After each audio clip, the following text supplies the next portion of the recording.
الحمد لله نحمده ونستعينه ونستغفره ونؤمن به ونتوكل عليه ونعوذ بالله من شرور أنفسنا ومن سيئات أعمالنا من يهده الله فلا مضل له ومن يضلل فلا هادي له وأشهد أن لا إله إلا الله وحده لا شريك له وأشهد أن سيدنا ونبينا ومولانا محمدا عبده ورسوله صلى الله تعالى عليه وعلى آله وأصحابه وبارك وسلم تسليما كثيرا. أما بعد فأعوذ بالله من الشيطان الرجيم. بسم الله الرحمن الرحيم. والذين جاهدوا فينا لنهدينهم سبلنا وإن الله لمع المحسنين. آمنت بالله صدق الله مولانا العظيم وصدق رسوله النبي الكريم ونحن على ذلك من الشاهدين والشاكرين والحمد لله رب العالمين.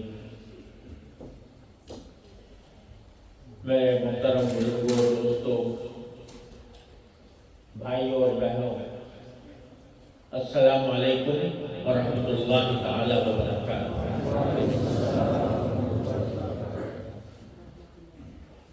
اللہ تبارک و تعالیٰ نے آج مجھے پہلے سے کسی طے شدہ پروگرام کے بغیر آپ حضرات کی زیارت اور ملاقات اور آپ سے بات کرنے کا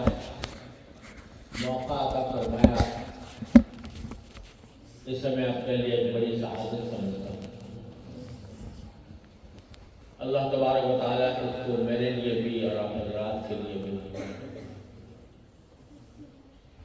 دنیا و آخرت کے لحاظ سے مبارک فرمائے اور ہماری آج کی یہ مجلس کو اپنے بارگاہ میں شرف قبول کرے۔ مجھے معلوم ہوا کہ بہت ہی مختصر ابتدا پر آپ حضرات بہت دور دور سے یہاں پر تشریف لائے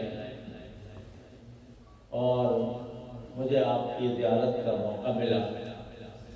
اس کو میں اپنی سعادت سمجھتا ہوں۔ ظاہر ہے کہ آپ حضرات نے مجھ ناکارہ کو جو دعوت دی اور جس طرح اپنی محبت کا اظہار فرمایا، اور وہ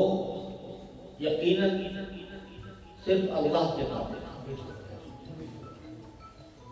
کوئی دنیاوی مقصد اس کے پیچھے نہیں، صرف یہ کہ میرے نام کے ساتھ ایک نسبت طالب علم کی لگی ہوئی اور علم دین کے طالب علم کی ایک نسبت لگی ہے، اس کی بنا پر آپ کے دلوں میں اللہ تعالیٰ نے محبت پیدا فرمائی، اور اس محبت کے نتیجے میں اتنے مختصر اطلاع پر ماشاءاللہ اتنا بڑا مجمع نظر آ رہا ہے۔ اللہ تعالیٰ آپ کی اس کاوش کو قبول فرمائے اور اس کو حب فی اللہ کہا کہ یہ اللہ کی محبت اللہ کے ساتھ۔ آج دنیا میں محبتیں کہیں اپنے دنیاوی مقاصد کے لیے ہوتی ہیں، پیسے کمانے کے لیے ہوتی ہیں، شہرت کمانے کے لیے ہوتی ہیں، لیکن جو محبت خالص اللہ جل جلالہ کے لیے ہوتی ہے وہ اتنی عظیم نعمت ہے کہ حدیث میں یہ فرمایا گیا کہ 7 آدمی ہیں جو حشر کے میدان میں جب زبردست سختیاں ہو رہی ہوں گی، سورج سوا نیزے پر آ جائے گا، گرمی شدید ہوگی، آپ بھی پسینوں میں ڈوب رہے ہوں گے، اس وقت میں 7 آدمی ہیں جو اللہ تعالیٰ کے عرش کے سائے میں آئے گا۔ وہ 7 آدمی کون ہیں؟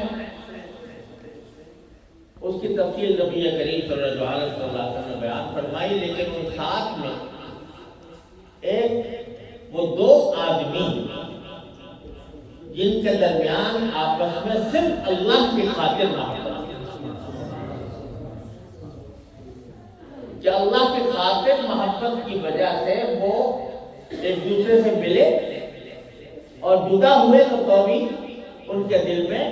ایک دوسرے کی محبت رہی، وہ اللہ کے خاطر رہی۔ اللہ تبارک و تعالیٰ اپنا فضل و کرم ہے ہم کو ان میں شامل کرے۔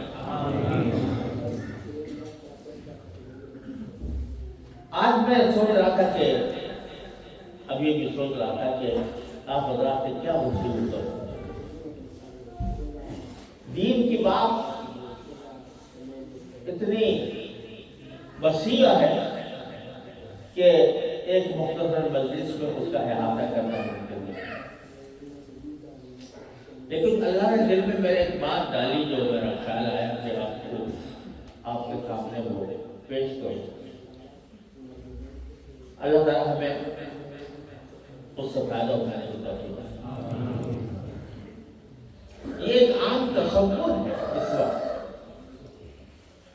کہ ہم بہت ہی دینی اعتبار سے گئے گزرے زمانے سے گزر رہے ہیں، یعنی دینی اعتبار سے ہمارے اندر زوال آ گیا، انحطاط آ گیا، اور جب ہم اپنے حالات کا جائزہ قرون اولیٰ کے حالات سے لے تو ایسا لگتا ہے کہ ہماری ان سے کوئی نسبت نہیں، یہاں تک کہ ایک بزرگ کا یہ مقولہ ہے کہ اگر کوئی صحابی آج ہمارے درمیان تشریف لے آئے جو نے رسول کریم صلی اللہ علیہ وسلم کی زیارت کی ہو اور وہ ہمیں دیکھیں تو ہم سب کو تو یہ سمجھیں کہ یہ بے دین ہے، یہ پاگل ہے، مجنون ہے، بعض لوگوں نے یہاں تک کہہ دیا، اتنا بڑا فرق آ گیا، زوال آ گیا، انحطاط آ گیا، ہم کہیں سے کہیں پہنچ گئے۔ لیکن میں آج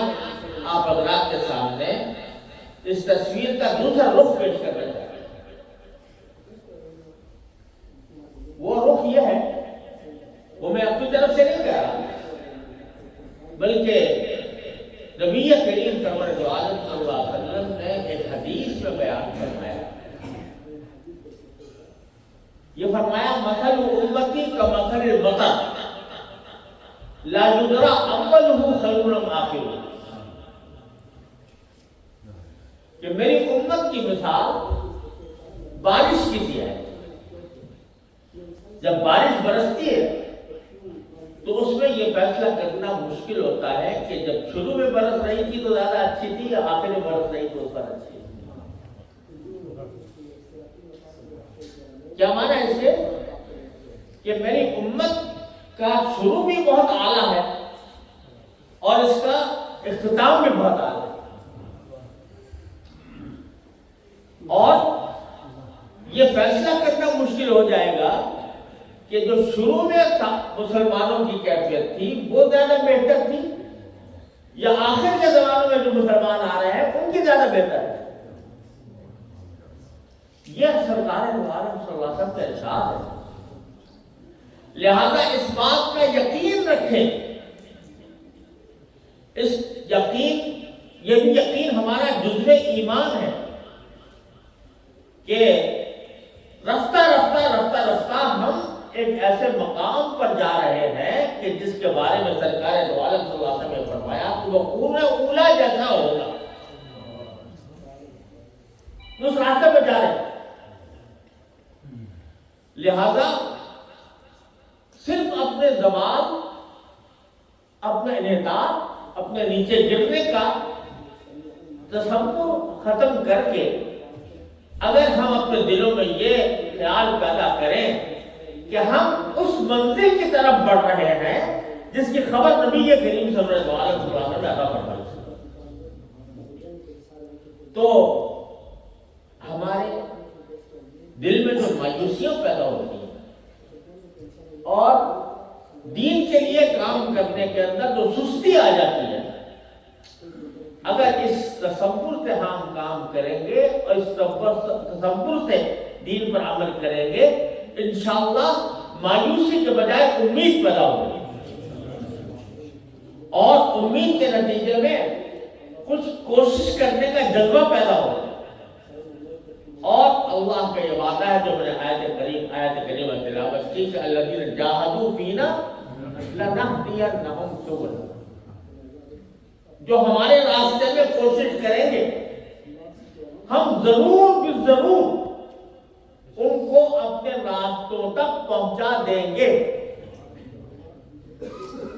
اہل علم اس بات کو سمجھیں گے کہ ہدایت جو ہے یہ بعض اوقات ایک مفعول کی طرف متعدی ہوتا ہے، بعض اوقات دو مفعولوں کی طرف متوجہ ہوتا ہے۔ اگر ہدایت کے بعد الہ آ جائے تو اس کا معنی ہے صرف راستہ دکھا دینا، اور اگر الہ ختم کر کے براہ راست مفعول ثانی آ جائے تو معنی اس کے ہوتے ہیں ایصال المطلوب، مطلوب تک پہنچا دینا۔ تو یہاں قرآن کو کہہ رہا ہے، یہ نہیں کہہ رہا کہ ہم راستہ دکھا دیں گے، راستہ تو اللہ تعالیٰ نے دکھا دیا قرآن کریم میں اور کئی جگہ اس کا ذکر بھی ہے، لیکن یہ فرما رہا ہے جب تم کوشش کرو گے تو ہم تمہیں صحیح راستے تک پہنچا دیں گے، وہ تمہیں گود میں اٹھا کر وہاں پہنچا دیں گے اگر تم میرے راستے پر کوشش کرتے رہو۔